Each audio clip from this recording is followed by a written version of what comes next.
Hola, buenos días, queridos hermanos, ¿cómo están? Les pido que por favor abran sus Biblias en Primera de Pedro capítulo 4. Primera de Pedro capítulo 4 vamos a leer y explicar en esta mañana desde el verso 7 hasta el verso 11 vamos a leer. No creo que lleguemos a explicar todo hoy, pero vamos a leer desde el verso 7 hasta el verso 11. Dice así la palabra de Dios. Mas el fin de todas las cosas se acerca. Sed pues prudentes y de espíritu sobrio para la oración. Sobre todo sed fervientes en vuestro amor los unos por los otros, pues el amor cubre multitud de pecados. Sed hospitalarios los unos para con los otros sin murmuraciones. Según cada uno ha recibido un don especial, úselo sirviendo los unos a los otros como buenos administradores de la multiforme gracia de Dios. El que hable conforme a las palabras de Dios. El que sirve, que lo haga por la fortaleza que Dios da, para que en todo Dios sea glorificado mediante Jesucristo, a quien pertenecen la gloria y el dominio por los siglos de los siglos. Amén. En este mundo hay personas que viven pero sin saber con claridad y certeza hacia dónde van, hacia dónde se dirigen. Creo que no es el caso del cristiano, que sí sabe a dónde va. El cristiano sabe que va a encontrarse con su Señor, sea por muerte si el Señor así lo determina, o entre tanto está viviendo en este mundo, en esta vida. Lo que espera el cristiano y lo que debe esperar es ese encuentro con su Señor. O sea, sabemos que nos vamos a encontrar con el Señor, sabemos hacia dónde vamos. Ahora, aunque nosotros los cristianos sabemos a dónde vamos y qué es lo que esperamos, aún así podemos desorientarnos, podemos desenfocarnos, podemos perder el rumbo, lo cual afectará nuestra manera de vivir hoy si eso ocurre. Por eso necesitamos una y otra vez necesitamos que la Biblia nos recuerde que estamos caminando hoy en este mundo, pero a la espera del regreso del Señor. Y que nuestro caminar no debe ser a la deriva, sino a la luz de esa realidad que la Biblia nos muestra de que Cristo viene. Debemos caminar entonces esperándolo como Él nos pide que lo hagamos. En el pasaje que leímos, Pedro nos va a recordar, o Pedro nos recuerda, cómo vivir hoy a la luz de su inminente venida. Cómo vivir hoy en el presente es lo que Pedro les enseña a sus oyentes originales, pero obviamente aplica a nosotros cómo vivir hoy a la luz de su inminente venida, de la inminente venida del Señor Jesucristo. Pedro escribe a creyentes que están sufriendo. Cuando nosotros leemos esta carta nos damos cuenta, el sufrimiento está entretejido en las páginas de esta carta de Pedro a estos hermanos. Y Pedro escribe para animarlos a estos hermanos, para fortalecerlos, para decirles que aún en ese contexto en el que ellos les toca vivir, en el que les toca estar, soberanamente Dios siempre al control, ellos están atravesando momentos difíciles de persecución, de sufrimiento por causa de ser cristianos. Y Pedro los va a animar y les va a decir con esta carta que en ese contexto ellos pueden vivir para la gloria de Dios, pueden vivir santamente como los exhorta. Noten que en el capítulo 4, el capítulo en el que vamos a estar, desde el verso 7 en adelante, pero cuando comienza ahí el capítulo 4, en el verso 1, comienza con un por tanto que nos lleva hacia atrás y vamos hacia atrás específicamente al verso 18 y ahí vemos que está hablando de Jesús y dice que Jesús también murió por los pecados una sola vez, el justo por los injustos para llevarnos a Dios. Y habla del sufrimiento de nuestro Señor Jesucristo. Y entonces, por tanto, puesto que Cristo padeció en la carne, que Cristo sufrió en la carne, como que Pedro está diciendo así, que en base a los sufrimientos de Cristo y su triunfo en la cruz, el cristiano ahora debe estar listo también para sufrir en la carne, aún debe estar listo para morir por la causa de Cristo si Dios así lo quiere. En estos versículos del 1 al 6, Pedro exhorta a estos hermanos, a estos cristianos, a vivir el resto de sus vidas haciendo la voluntad de Dios. Sí, por los méritos de Cristo, el cristiano ha sido librado del poder dominador, del poder esclavizador, del pecado. El cristiano ahora es una nueva criatura. Lo antiguo pasó. Eso lo vemos ahí en el verso 3, porque el tiempo ya pasado os es suficiente para haber hecho lo que agrada a los gentiles. Y bueno, y habla de que hay una vida antigua y que hay una vida nueva. En esta vida nueva ahora se vive para la voluntad de Dios, así termina el versículo 2, al final, haciendo la voluntad de Dios. Una vida que no se conforma al mundo y que glorifica a Dios, es la vida del creyente. Y esa es una vida que realmente llama la atención en medio de un mundo oscuro, en un mundo donde el cristiano está en medio de ese mundo, viviendo no conforme al mundo, sino conforme a la voluntad de Dios. Es una vida atractiva, es una vida que llama la atención. De hecho, en el verso 4 dice, y en todo esto, los incrédulos se sorprende de que no corráis con ellos en el mismo desenfreno de disolución y os ultrajan. O sea, les llama la atención de su vida nueva. Y obviamente no son pasivos, sino que los ultrajan. Estaban sufriendo estos hermanos. Bueno, tal vez nosotros no estamos en persecución, pero si nosotros vivimos para la voluntad de Dios, como siempre decimos, vamos a ir a contramano en este mundo y vamos a tener, tal vez en diferentes niveles, tal vez no a nivel de persecución por ahora, pero sí vamos a tener rechazo, sí vamos a tener cierto sufrimiento y persecución. Pero nosotros también podemos y debemos vivir así, como estos creyentes, a pesar de las circunstancias que nos toque vivir. Pedro va a recordarles a estos hermanos y obviamente a nosotros que el sufrimiento no es para siempre. Cristo viene y el sufrimiento se termina. Eso es un poco lo que le está diciendo Pedro, lo que les quiere transmitir Pedro. Pero entre tanto los cristianos aguardamos el retorno de Cristo. Debemos vivir aún en un mundo de sufrimiento, un mundo de sufrimiento porque es un mundo afectado por la caída, pero también un mundo donde el cristiano es perseguido de manera activa, como en este caso estos hermanos, por vivir haciendo la voluntad de Dios.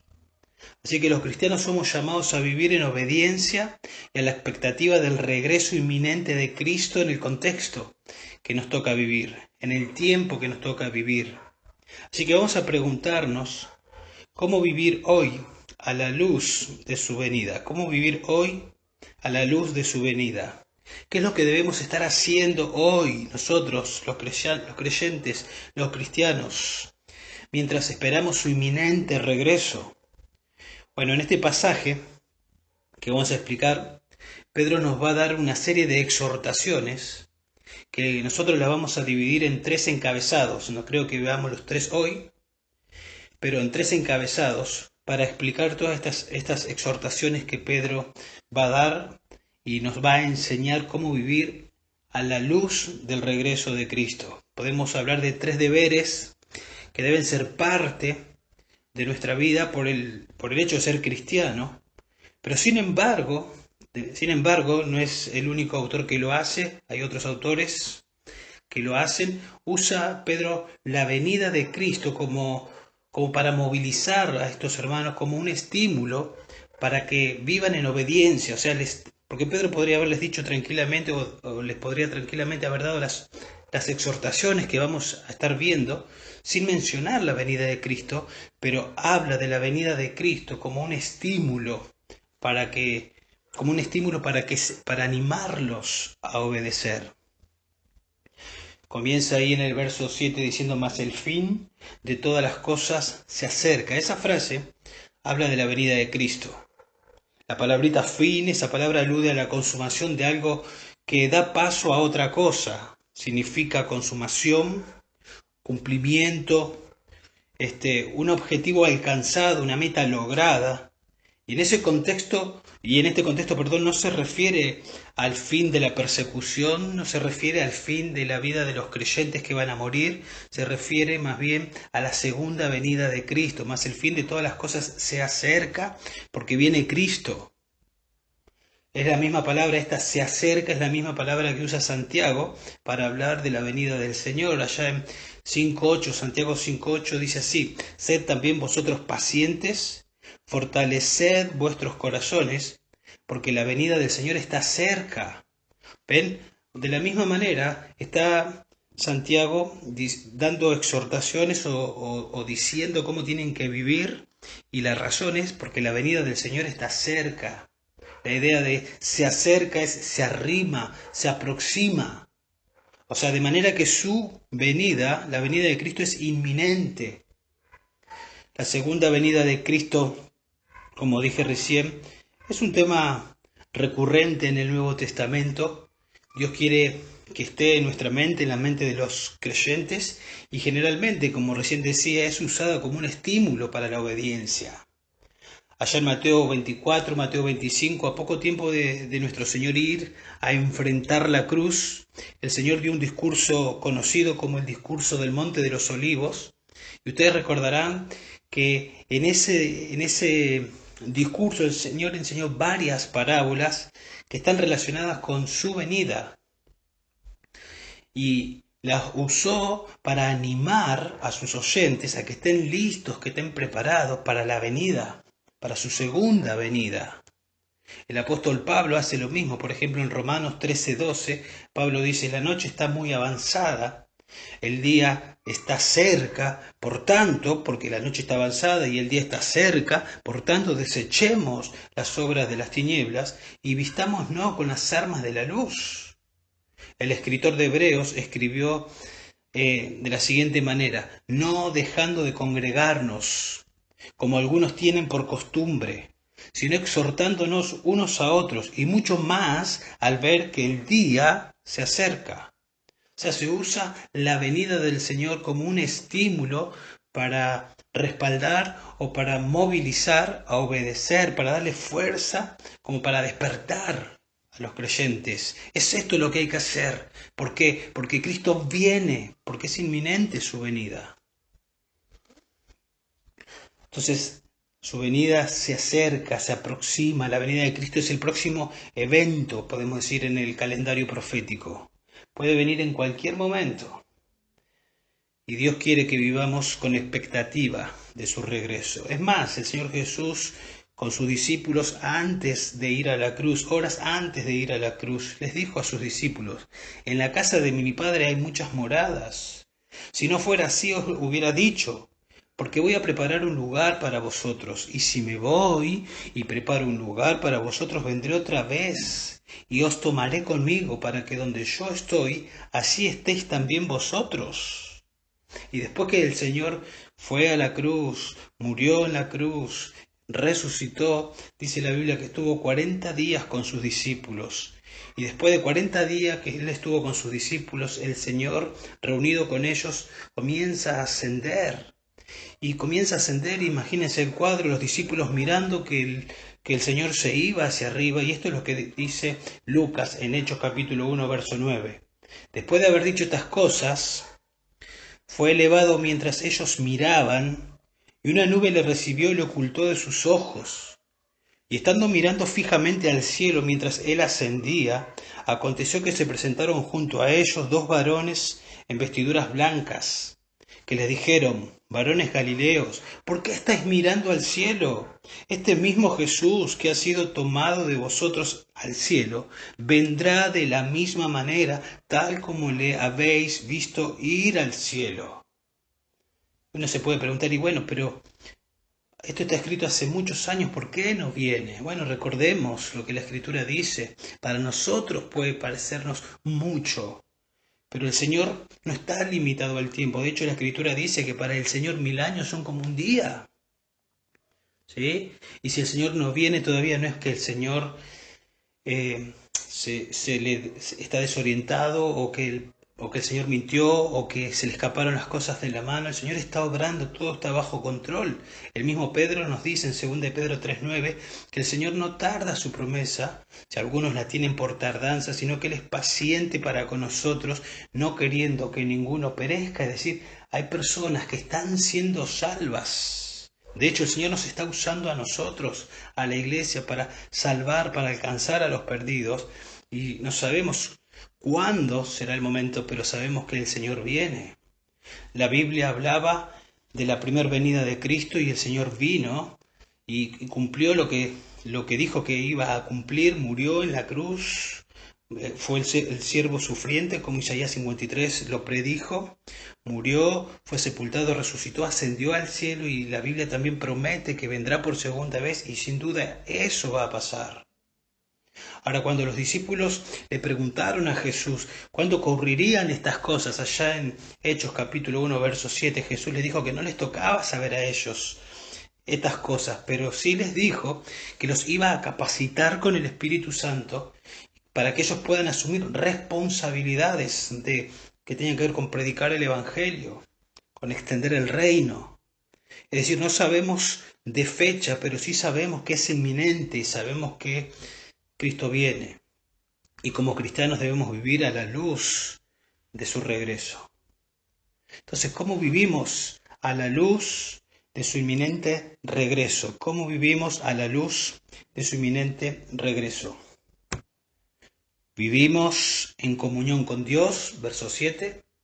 Vivimos amando intensamente a nuestros hermanos, verso 8 y verso 9. Vivimos sirviendo a Dios y a su pueblo, verso 10 y verso 11. Entonces, ¿cómo vivimos a la luz de su inminente regreso? Verso 7, vivimos en comunión con Dios. Así es como debemos vivir, en comunión con Dios. Eso es lo que nos dice el verso 7. Noten que dice, sed prudentes. Ya explicamos más, el fin de todas las cosas se acerca a la luz de que Cristo viene. Entonces, la exhortación, sed pues prudente, literalmente, sed de mente sana. Eso es lo que está diciendo Pedro. Sed de sano juicio, o sea, la idea de ser prudente es razonar con claridad. Es interesante que esta misma palabra se usa ya en Marcos capítulo 5, en el verso 15, para describir el estado posterior del endemoniado gadareno. ¿Se acuerdan? Ese hombre que tenía una legión, dice las escrituras, de demonios, que después el Señor se los quitó y que fueron lanzados o que fueron a los chanchos. Bueno, ese hombre que no podía ser sujetado ni con cadenas, de repente el Señor lo libera y dice que ese hombre se lo vio o se lo describe con juicio, en su juicio cabal, contrastándolo con el hombre atormentado, endemoniado.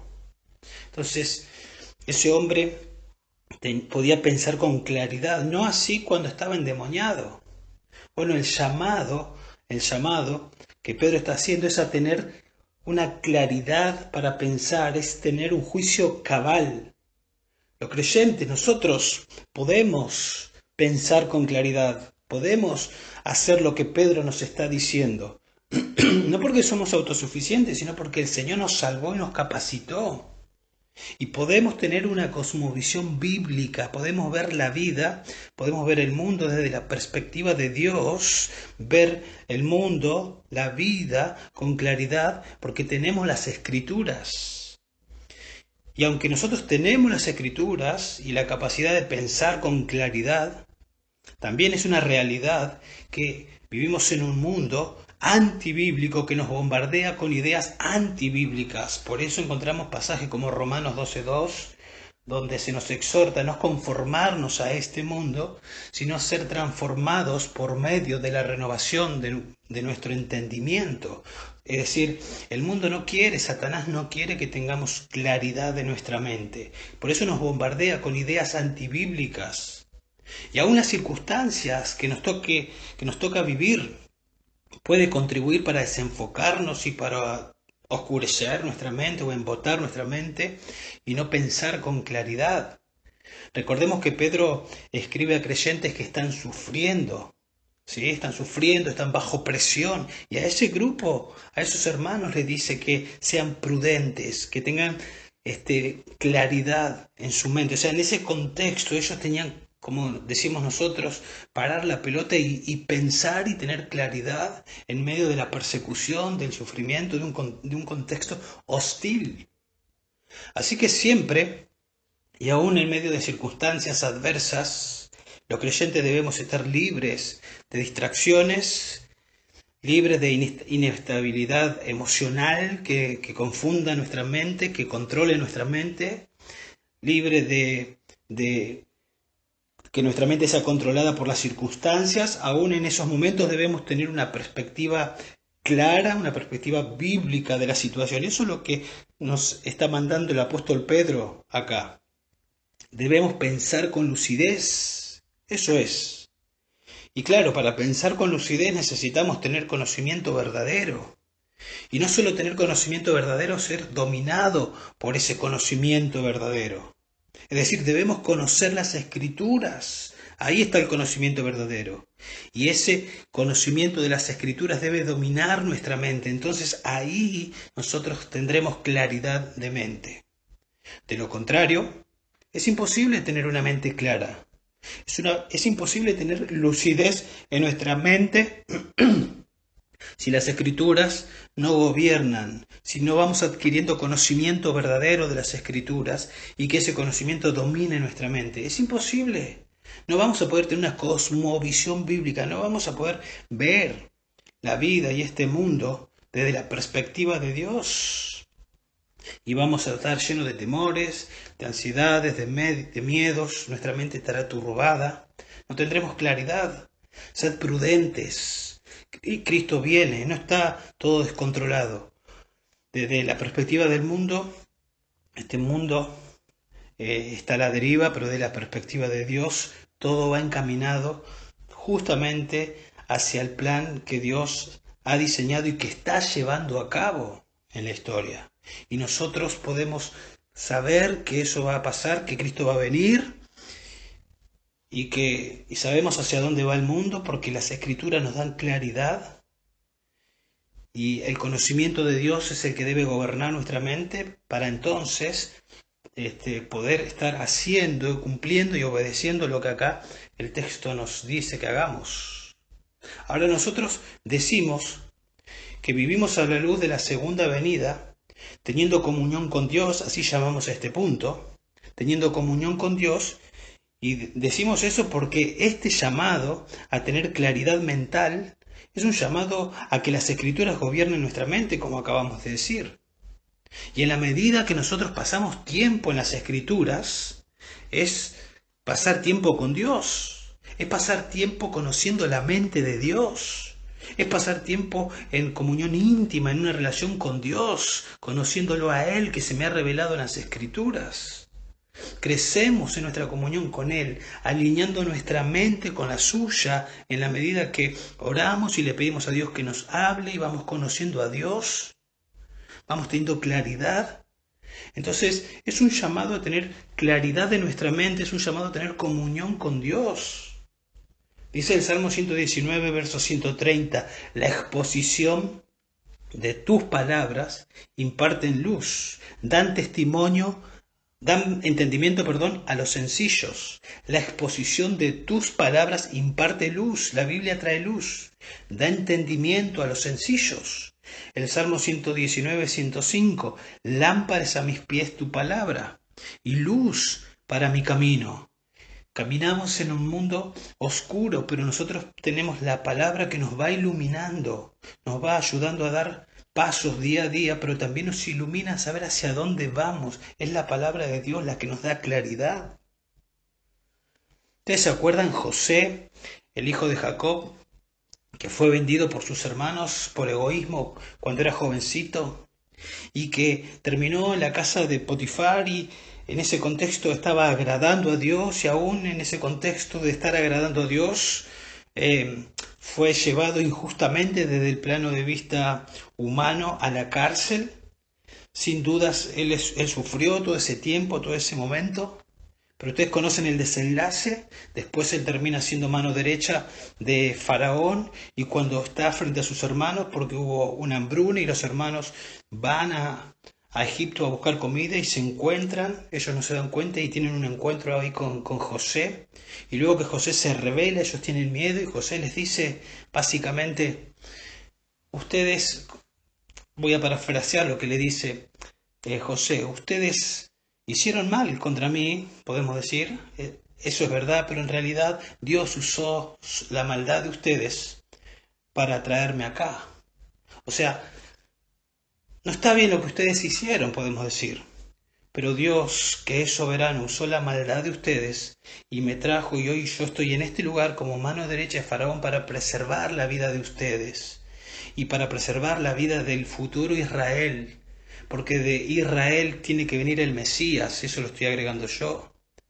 Pero lo que está diciendo, lo que les quiero mostrar, lo que quiero transmitir, es la claridad para pensar de José de esta situación. O sea, eso viene por la comunión con Dios, por conocer las Escrituras. Los que aman a Dios, todas las cosas ayudan a bien, dice Romanos 8:28. Es un poco lo que estaba diciendo José ahí. Eso es claridad de mente.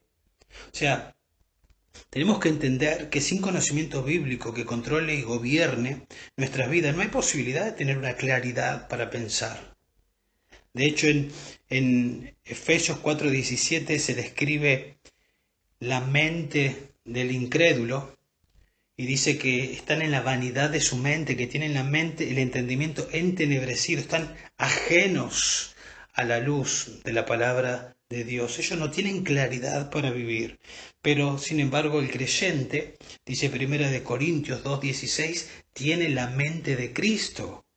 Ahora, no estamos glorificados, tenemos la capacidad de pensar como Cristo en la medida que pasamos tiempo en las Escrituras teniendo comunión con el Señor, como Pedro está mandando acá, y la palabra de Dios va entrando en nuestra mente, va trayendo claridad al corazón, a la mente, y entonces podemos vivir diferente a los incrédulos, pero aunque somos creyentes y nos descuidamos en tener tiempo con las Escrituras, tiempo con nuestro Señor, no es que perdemos la salvación, pero se comienza a oscurecer nuestra mente en el sentido de que no vamos a tener esa claridad que se nos exhorta a tener mientras esperamos la venida de Cristo. Así que Cristo viene, hermanos. ¿Cómo estás viviendo a la luz de su venida?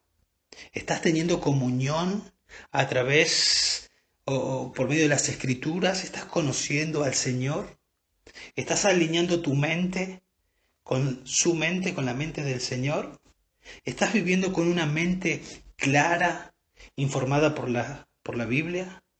¿Estás viviendo para lo eterno o estás viviendo para lo superficial, para lo pasajero? ¿Dónde estás acumulando tus tesoros? ¿Donde la polilla y el herrumbre no corrompen, no destruyen? ¿O dónde lo estás acumulando? Ahora, significa que vivir para lo eterno significa que tengo que acumular tesoros en el cielo y significa que no puedo disfrutar de esta vida. No, no significa eso, porque la Biblia dice que todas las cosas, Dios nos da todas las cosas para que las disfrutemos. Eso es lo que dice la Biblia. Ahora necesitamos claridad aún para disfrutar y administrar los bienes que Dios nos da para que los administremos para la extensión de su reino, no para la extensión de nuestro propio reino. Tenemos que disfrutar la vida, disfrutar lo que Dios nos da, pero con una mente clara, una mente informada por las Escrituras, sabiendo hacia dónde vamos, sabiendo hacia dónde se dirige el plan de Dios.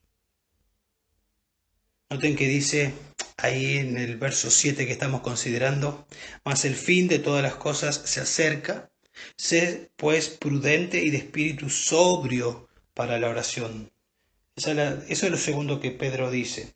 Y de espíritu sobrio, no solo una mente clara, que ya vimos, bajo el encabezado de tener comunión con el Señor, una mente clara, que esto viene por pasar tiempo en las Escrituras, una mente lúcida, una mente bíblica podemos decir, pero dice de espíritu sobrio para la oración. La idea de sobrio es con la cabeza despejada.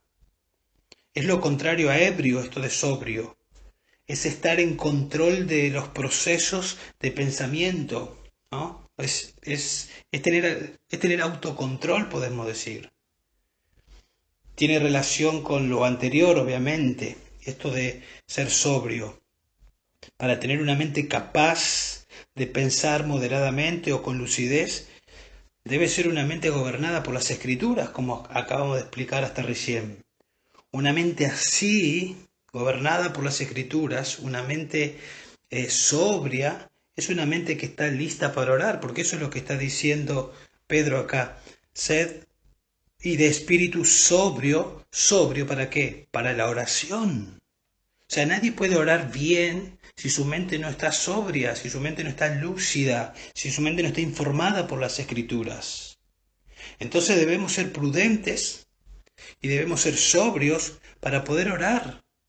Necesitamos usar bien la mente para orar conforme a las escrituras. Es como que Pedro está diciendo, tengan la mente despejada, tengan dominio propio para estar listos para orar. Los cristianos no podemos, o mejor dicho, no debemos enloquecernos con las circunstancias y que éstas nos controlen. No debe ser así. En la Biblia hay múltiples ejemplos, tal vez los más conocidos son ahí en la iglesia primitiva, cuando los cristianos eran amenazados, cuando los cristianos eran perseguidos y se les prohibía y se los golpeaba para que dejen de hablar. ¿Y ellos qué hacían? Ellos oraban al Señor, ¿sí? Ellos tenían, dice que ellos perseveraban en la doctrina de los apóstoles, es decir, estaban en las escrituras, lo que nos hace pensar de que tenían claridad en su mente por estar en las escrituras, algo que habla mucho los primeros capítulos o todo el libro de los Hechos es de que eran llenos del Espíritu, eso viene por estar sometido a las escrituras, y entonces tenían claridad y estaban listos para orar. La persecución, la presión, ese contexto no les oscurecía la mente. Ellos tenían claridad y desde ese lugar oraban a Dios y le decían, Dios, danos de nuevo y valor para seguir adelante y seguir haciendo lo que tú nos mandas, que es predicar el Evangelio. Cuando nosotros vamos a Pablo y vemos las cartas escritas desde la prisión, Efesios, Filipenses, Colosenses, vamos a encontrar oración de Pablo a favor de estos hermanos. Pablo está preso, privado de su libertad, de manera injusta, porque no es un asesino, porque no cometió ningún delito.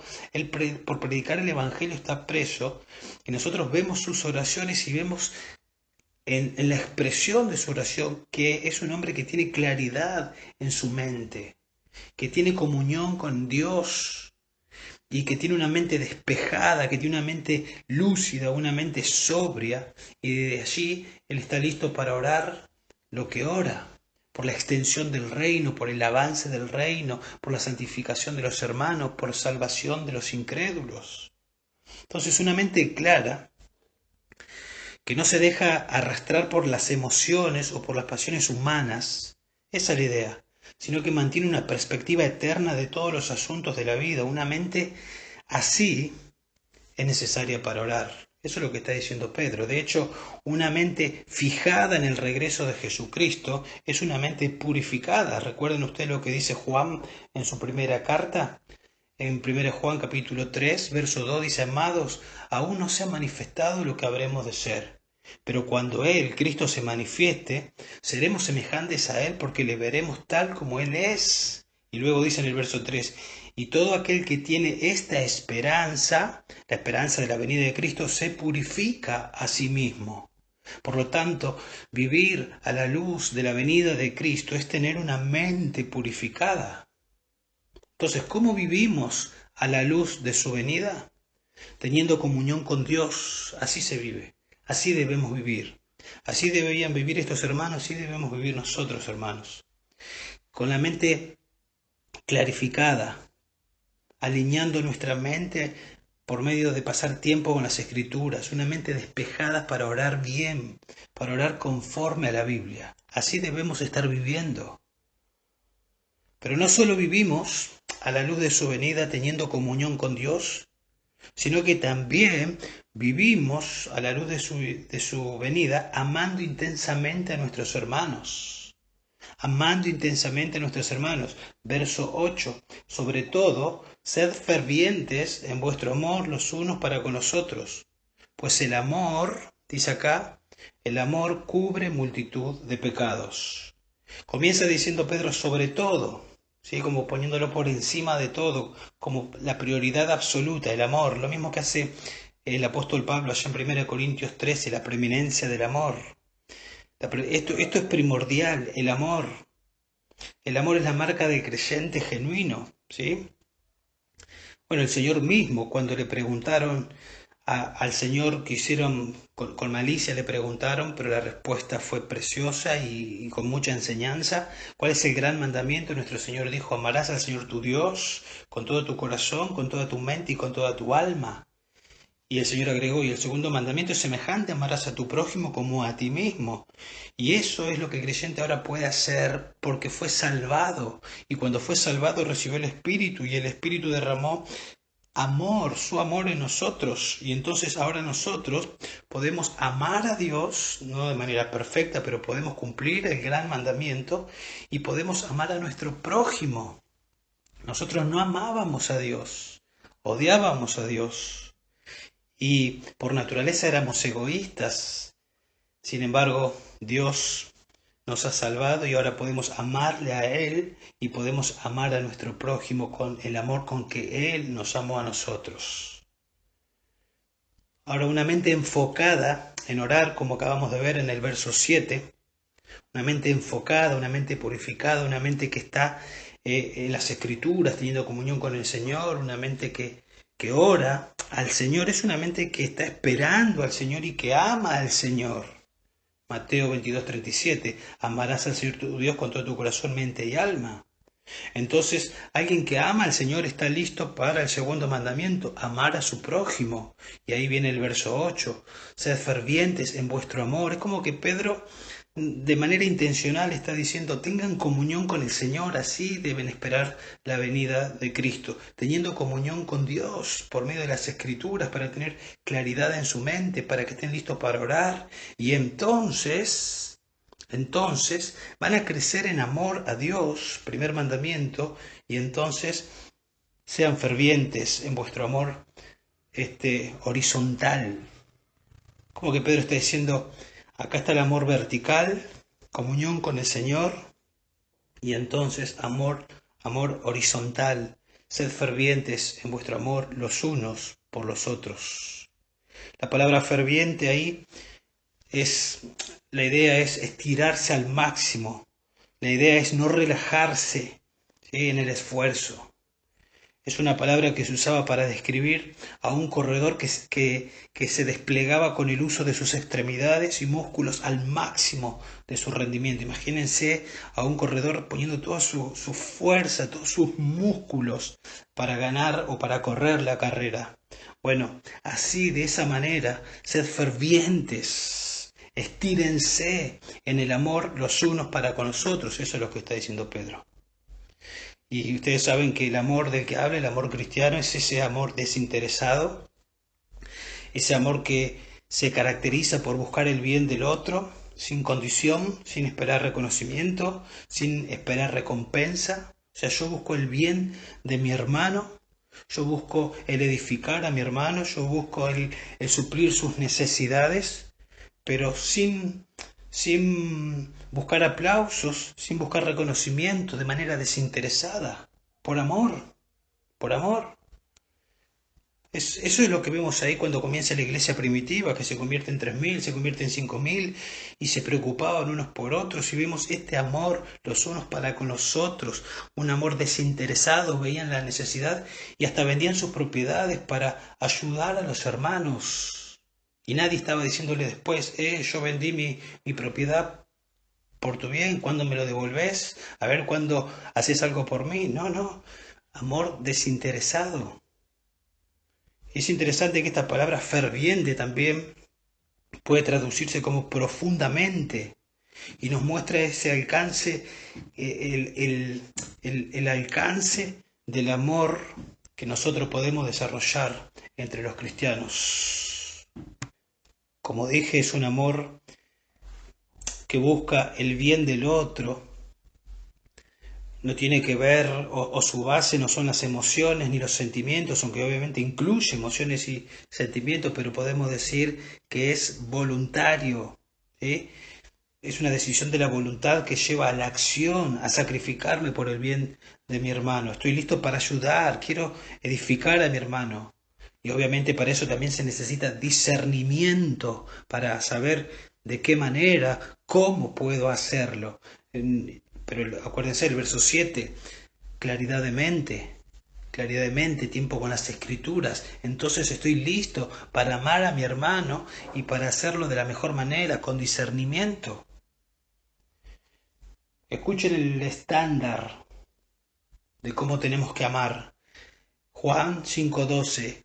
Jesús dice, este es mi mandamiento, que os améis los unos a los otros, así como yo os he amado. Ese es el límite. Ese es el límite. Así como yo os he amado. Cuando nosotros llegamos a amar a nuestros hermanos como Jesús lo hizo, entonces hemos llegado, podemos decir. Pero solo cuando lleguemos a amar como Jesús lo hizo. Y nosotros sabemos que es inigualable. Siempre hay más, siempre hay más, siempre podemos crecer. Por eso debemos estirarnos. Y si nos estamos estirando, podemos estirarnos más, porque Dios nos capacita para hacerlo. Nos pide que lo hagamos y nos capacita para que lo hagamos. De hecho, Jesús, antes de ir a la cruz, allí cuando estuvo con sus discípulos, les dijo, un mandamiento nuevo os doy, que se amen unos a otros, como yo os he amado. Ellos iban a tener el ejemplo el otro día cuando iban a ver a Jesús yendo a la cruz a morir por ellos. Así también os améis los unos a los otros. En esto conocerán todos que son mis discípulos si os tenéis amor los unos para con los otros. Todos van a entender, van a ver el amor que se tienen unos para con otros y van a entender que son mis discípulos. El Evangelio va a ser visible en la medida que ustedes se amen unos a otros. Ahora, si el estándar para amar es como el Señor nos amó, es altísimo. Y eso significa que hay para crecer mucho en esto de amar a nuestros hermanos. Y claro que sí.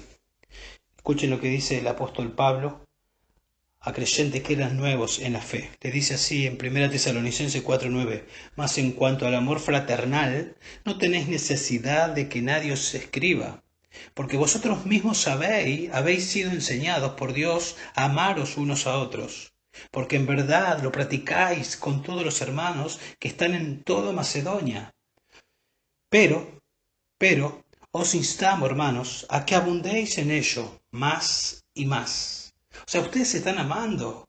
Es verdad, es notable, yo los aplaudo, dice Pablo. Pero los instamos, hermanos, a que abundéis más y más, porque pueden amarse más todavía. Pueden amarse más. Esto es un llamado a que sea un principio para nuestras vidas. O sea, yo no tengo que estar esperando a ver cómo me siento para ver si amo o no amo a mi hermano. Este es un principio, es un mandato. Entonces yo hoy puedo decidir amar, estar listo, estar atento. Es más, estar orando. Señor, ayúdame a discernir, a ver de qué manera puedo bendecir a mi hermano, cómo puedo contribuir para que Cristo sea formado en mi hermano, cómo puedo orar por mi hermano, cómo puedo ayudarlo materialmente. Señor, ayúdame a entender, quiero obedecer lo que tú me mandas acá. Dame la fuerza para hacerlo. Provéeme la fuerza, la energía y provéeme también de si es material lo que se necesita, lo que sea para ayudar, para colaborar. Quiero bendecir a mis hermanos. 1 Tesalonicenses 3:12, y que el Señor os haga crecer y abundar en amor unos para con otros y para con todos, como también nosotros lo hacemos para con vosotros. 1 Tesalonicenses 1:3, siempre tenemos que dar gracias a Dios por ustedes, dice Pablo. Hermanos, como es justo, porque vuestra fe aumenta grandemente y el amor de cada uno de vosotros hacia los demás abunda más y más. El amor debe ser esforzado entonces, debe ser esforzado por el hermano. Por lo tanto, no hay lugar, hermanos, no hay lugar para la negligencia, no hay lugar para la distancia, Ya no está bien que nos distanciemos, no está bien que seamos cristianos solitarios, no existe llanero solitario. ¿Cómo puedo aplicar esto viviendo en soledad, distanciándome, no estando con mis hermanos, no sabiendo de ellos? Imposible. Bueno, estamos viviendo este, un tiempo difícil, un tiempo único en el que no nos podemos ver tan seguido, pero aún así el mandato está acá y tenemos que pedirle a Dios sabiduría y ver las maneras que el Señor nos dé la capacidad y la inteligencia, la habilidad para ser prácticos en nuestro amor unos para con otros. Tenemos que hacerlo, tenemos que hacerlo. ¿Te estás interesando en amar a tu hermano? ¿Estás esforzando en amar a tu hermano como el texto nos está mandando? Primera de Juan 3:16 dice así: en esto conocemos el amor, en que Él, Jesús, puso su vida por nosotros. También nosotros, los creyentes, debemos poner nuestras vidas por los hermanos. Hijos, no amemos de palabra ni de lengua, sino de hecho y en verdad. Porque el amor es práctico, el amor es acción. Que el Señor nos ayude, hermanos, a que no seamos solamente oidores, sino hacedores de la palabra. Que mientras aguardamos la venida de Cristo, podamos tener comunión con nuestro Señor, que podamos tener un amor intenso por nuestros hermanos, por el pueblo de Dios. Y es interesante que ahí el verso 8 dice: sed, sobre todo, sed fervientes en amor los unos para con los otros. Y podría haber terminado ahí y pasar al verso 9, pero sin embargo dice: pues el amor cubre multitud de pecados. Es medio raro, ¿no? Pues el amor cubre multitud de pecados. No lo que dice ahí porque lo entendemos, pero sed fervientes en amor y luego pues el amor cubre multitud de pecados. ¿Por qué está acá esta frase? Bueno, probablemente cuando aplicamos esto de amarnos unos a otros, nos tenemos que ver, nos tenemos que relacionar unos con otros. Y al pasar tiempo unos con otros para poder evidenciar y aplicar esto de amarnos, nos vamos a dar cuenta que no somos perfectos. Me voy a dar cuenta que mi hermano no es perfecto. Se van a dar cuenta mis hermanos que yo no soy perfecto. Me voy a dar cuenta que hay pecados en ellos. Se van a dar cuenta que yo soy un hombre pecador. Es más, en el contexto de la familia, piensen por un momento, si tienen hijos, en el contexto de la familia, se aman seguramente ustedes.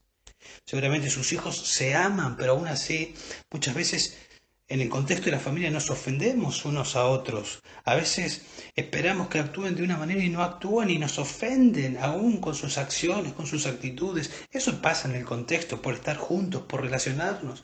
Ahora eso no significa que no nos amamos. Y espero que no digamos, bueno, para mí murió esa persona. No hacemos eso. Para nada, para nada. En el contexto de una familia donde nos relacionamos unos con otros para aplicar lo que el texto nos dice, personas diferentes, pero unidas por Cristo, una familia, una iglesia local, vamos a decirlo así. Somos pecadores, nos vamos a ofender sin dudas, pero el amor que se nos manda a expresar, ese amor intenso, dice acá, cubre multitud de pecados. O sea, esta expresión obviamente de cubre multitud de pecados no debe tomarse como la explicación doctrinal de cómo se perdonan pecados, por si alguien está escuchando y piensa: el perdón de los pecados viene por el amor de un hermano para con otro. No, el perdón de los pecados para ser salvo, el perdón de los pecados para ser perdonados y no ir al infierno, viene de una sola manera, viene por medio de Cristo. Cristo, Él es el camino, la verdad y la vida. Nadie viene al Padre, o sea, nadie puede tener comunión con Dios por que no sea de otra manera a través de Cristo. Cristo cargó en la cruz del Calvario los pecados, murió como sustituto. Murió como sustituto. Él pagó el justo por los injustos para llevarnos a Dios. Él murió y resucitó al tercer día. Y Él puede dar la justicia que el pecador necesita para ser justificado. ¿Qué tiene que hacer el pecador? Reconocerse pecador, que ha ofendido a Dios, reconocer que Jesús, la muerte, sepultura y resurrección de Jesús fue suficiente para saldar todos sus pecados, y entonces en arrepentimiento creer en Jesucristo como único y suficiente Salvador, y entonces recibe el perdón de pecados y llega a ser un hijo de Dios y llega a ser parte de la familia de Dios, de los creyentes. Y entonces, acá están los mandamientos para que obedezca. Estos mandamientos que está mandando Pedro es a personas que se han arrepentido y han creído en Cristo para salvación. Y entonces se están amando, no son perfectos todavía porque no han llegado al cielo, están en un proceso de santificación y se están amando, pero aún hay pecado allí y se pueden ofender, pero el amor, ese amor intenso que son capaces de darse uno por otros, cubre multitud de pecados. Lo que Pedro está haciendo es tomar o citar Proverbios 10:12, que dice: el odio suscita rencillas, pero el amor cubre todas las transgresiones. O sea, esto de el amor cubre multitud de pecados no significa que nosotros barremos el pecado bajo la alfombra y que hacemos la vista gorda al pecado. No significa que renunciamos a la disciplina eclesiástica tampoco. No significa eso. El motivo de cubrir no es ocultar la ofensa, tampoco no es negar la realidad de que eso pasa, sino más bien el hecho de cubrir es perdonar la ofensa. A eso se está refiriendo, que el amor tiene la capacidad de perdonar la ofensa. Dice Proverbios 17:9, el que cubre una falta está buscando afecto, pero el que repite el asunto separa a los mejores amigos. Entonces, cubrir los pecados de otra persona, en esencia, es perdonar al hermano. Eso es lo que está transmitiendo Pedro. En el Salmo 32:1 David dice: cuán bienaventurado es aquel cuya transgresión es perdonada, cuyo pecado es cubierto. O sea, los dos conceptos tenemos ahí en el Salmo 32:1. David está diciendo que el pecado es perdonado, que el pecado es cubierto, para decir de las dos maneras lo mismo. El pecado cubierto es el pecado perdonado. O sea que cubrir el pecado es otra manera de decir, en esencia, hablar en esencia del perdón. Y este perdón del que Pedro está diciendo, el pecado cubre multitud el amor cubre multitud de pecados. Es un perdón, podemos decir, inmediato. ¿Sí? Es un perdón que concede el ofensor sin requerir de una reunión. Es un perdón unilateral, o sea, yo decido perdonar en mi corazón. Sí, hay hermanos que me ofenden, hay actitudes que me ofenden, hay, pero está bien, no pasa nada. Yo entiendo, estamos en un proceso de santificación. Yo en algún momento fui así, yo en algún momento hago lo mismo, lo entiendo. No estoy diciendo que no hay que confrontar pecado, no estoy diciendo que no hay que a veces llevar pecados a disciplina, porque la Biblia lo enseña. Estamos hablando más bien de pecados que debo perdonar en mi corazón, y todos sabemos de qué se refiere. Cuando no hay intención, cuando tampoco vale la pena hacer un lío, porque imagínense, por cada ofensa, por cada pecado, piénselo usted mismo en su matrimonio, por cada cosita, viviendo con su esposa, usted está haciendo una reunión por cada cosita, por cada situación, o sea, como que no se puede vivir de esa manera. Obviamente hay momentos en que hay que parar la pelota y decir y tratar ciertos asuntos, pero otros asuntos hay que perdonarlos desde el corazón, y tal vez la otra persona ni se entera. Entonces, el amor, podemos decir, el amor, cuando dice el amor cubre multitud de pecados, el amor permite la comunión a pesar del pecado de los demás, ¿sí? Porque nos estamos amando intensamente, y en esa familia que el Señor ganó para sí hay pecadores y nos ofendemos, pero el amor cubre multitud de pecados, y ese amor nos permite seguir teniendo comunión unos para con otros, no vivir peleados, no vivir divididos, no irme a otro lugar porque no lo quiero ver más. No, no, el amor cubre multitud de pecados y Dios es glorificado en esto. De la misma manera que Dios me perdona a mí y se relaciona conmigo, De la misma manera yo perdono a otros y me sigo relacionando con ellos para servirle, como Dios lo hace conmigo. Entonces, la idea es no estoy mirando y rasgándome las vestiduras por cada falta del hermano. Necesitamos más bien mirar con gracia, ver lo que Dios está haciendo en la persona. Y sus faltas, bueno, oramos por ellos, oramos para que ellos están en el mismo proceso de santificación que yo. Seguramente ellos me están mirando a mí, también ven en mí faltas, fallas, pecado. Y seguramente o deberían estar orando por mí.